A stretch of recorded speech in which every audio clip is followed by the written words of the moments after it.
Prepara o papel e a caneta porque a gente vai aprender inglês com Resident Evil 4 Remake.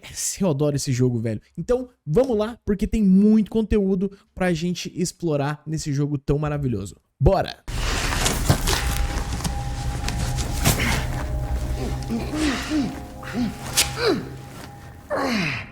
That hurts, you know? Prestem atenção nas palavras em laranjas, que provavelmente elas têm ou contêm aí um ponto gramatical que eu quero explicar pra vocês, e as em verde vão ter alguma coisa sobre pronúncia pra gente pronunciar, tá? Pronunciem junto comigo. Vamos lá. Começando então com esse that hurts, you know? Então, isso dói, você sabe? Isso que significa. Hurts, no inglês, significa machucar ou doer, tá? Perceba que ele tá com S, o verbo original é hurt, mas só que ele tá levando S. Por quê? Porque esse é o presente simples. Quando a gente for falar sobre alguma coisa abstrata, singular, no presente simples, ou seja, no presente, tipo, isso machuca, isso dói, aí a gente adiciona o S no verbo. Por exemplo, love hurts. Olha só, ou seja, o amor dói. Love hurts. Tem essa música, não tem? Ou então a música do Johnny Cash, Hurt, no qual ele canta I Hurt Myself. Perceba que agora, esse aqui, ó, o verbo hurt, não está com S. Por quê? Porque agora eu tô falando do I. Então, quando a gente vai falar de I hurt, ou seja, eu me machuquei. I hurt myself. Se você está assistindo essa aula no English Quest com jogos, então procura aqui no curso Present Simple. Na barrinha de procurar, você pode pesquisar por Present Simple e lá a gente vai mais a fundo do porquê que a gente utiliza ou quando a gente utiliza S no verbo.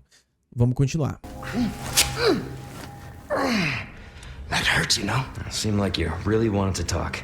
Seemed like you really wanted to talk. Ou seja, parecia que você realmente queria falar. O verbo seem significa parecer, algo que parece, como por exemplo, you seem sad, ou seja, você parece triste, ou então, she seemed happy, ela parecia feliz. Perceba que eu coloquei então o ed como passado simples para jogar esse verbo no passado. Ele é um verbo regular, ou seja, a gente somente adiciona ed. Assim como o verbo want, que aqui ele tá wanted to talk. Porém, quando a gente fala bem rapidinho, a gente meio que pronuncia como wanted to talk. Então a gente meio que não pronuncia esse T, tá? Wanted to talk. De novo, se você tá me assistindo aí do curso English Quest e quiser se aprofundar nesse assunto, procura Past Simple, que você vai ver uma aula completa sobre quando usar o ed, quando não usar o ed e as várias formas de pronúncia do ed. Vamos continuar. That hurts, you know? Seemed like you really wanted to talk. How observant, senor. Now, say, you got a smoke? How observant, senhor.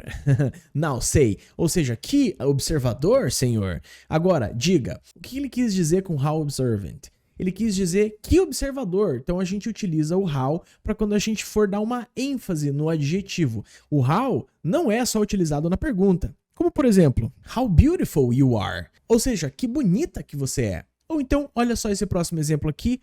Wow, how wonderful this car is. Ou seja, nossa, que lindo, que maravilhoso que esse carro é. Então perceba que eu estou utilizando o how aqui nessas duas frases para dar essa ênfase no beautiful e no wonderful.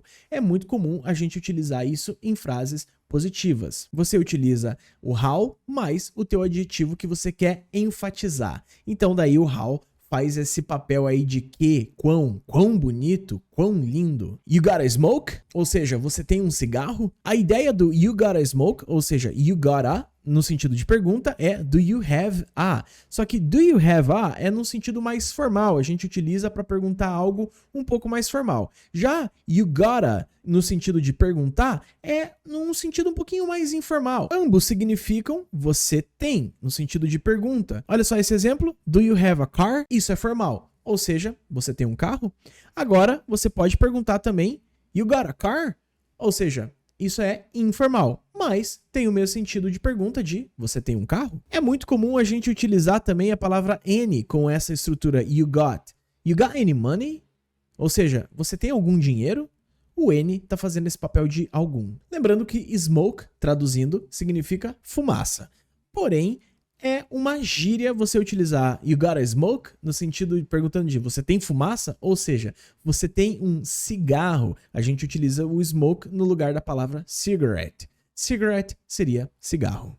That hurts, you know? Seemed like you really wanted to talk. How observant, senor.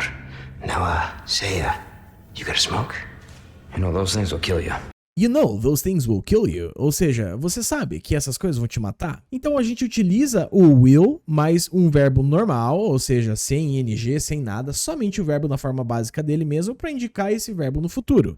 Isso é o futuro simples. Como por exemplo, I will play games now, ou seja, eu vou jogar videogame agora. Porém, eu tô usando agora no sentido de presente, né? Mas como assim, André? Tá no futuro ou tá no presente? É um futuro curto. Muito utilizado com will também. Quando você toma uma decisão no momento, como por exemplo, eu vou tomar um café agora. Oh, I'll have some coffee now. Perceba que a gente normalmente contrai o I will para I'll play. Ao invés da gente falar I will, a gente fala I'll play some games now. Se você quer saber e se aprofundar um pouquinho mais no will, procure will, ou então futuro simples, que você vai achar a aula aqui no curso English Quest. You got a smoke? You know, those things will kill you. Oh, well, maybe just untie me then, huh? Oh, well, maybe just untie me then. Ou seja, talvez me desamarra então. Untie significa desamarrar. E tie, ou então tie up, significa amarrar.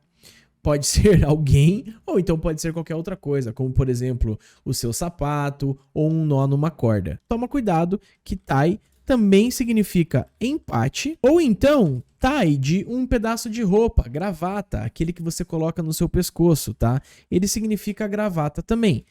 You got a smoke? You know, those things will kill you. Oh, well, maybe just untie me then, huh? Joder, not this guy! Not this guy significa esse cara não. Guy é uma gíria que significa meio que no sentido de cara, ou seja, pode ser substituído até por man, no sentido de homem. A guy, ou seja, um cara. Alguém, um homem indefinido, que a gente não sabe quem é. É uma gíria muito comum no inglês. Well, maybe just untie me then, huh? Joder, not this guy! Who are you? Yeah, stop right there! Ele também perguntou, who are you? Ou seja, quem é você? Perceba que quando a gente vai fazer uma pergunta, a gente não utiliza who you are. Não é possível porque a gente precisa inverter aqui, ó, a posição do are com a posição do you na hora de fazer uma pergunta. Agora, se for uma afirmativa, a conversa é outra. Se você quiser saber mais sobre isso, pesquise aqui no English Quest o verbo to be.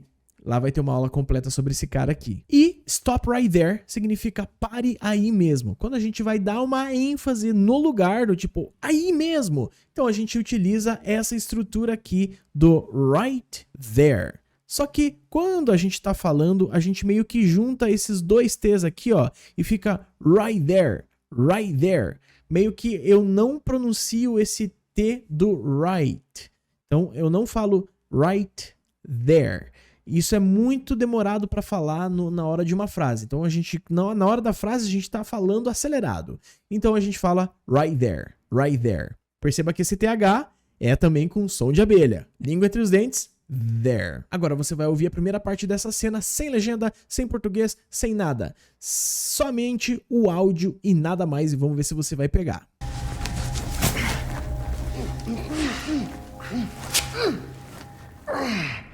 That hurts, you know? Seemed like you really wanted to talk. How observant, senor. Now, say, you got a smoke? You know, those things will kill you. Oh, well, maybe just untie me then, huh? Joder, not this guy! Who are you? Yeah, stop right there!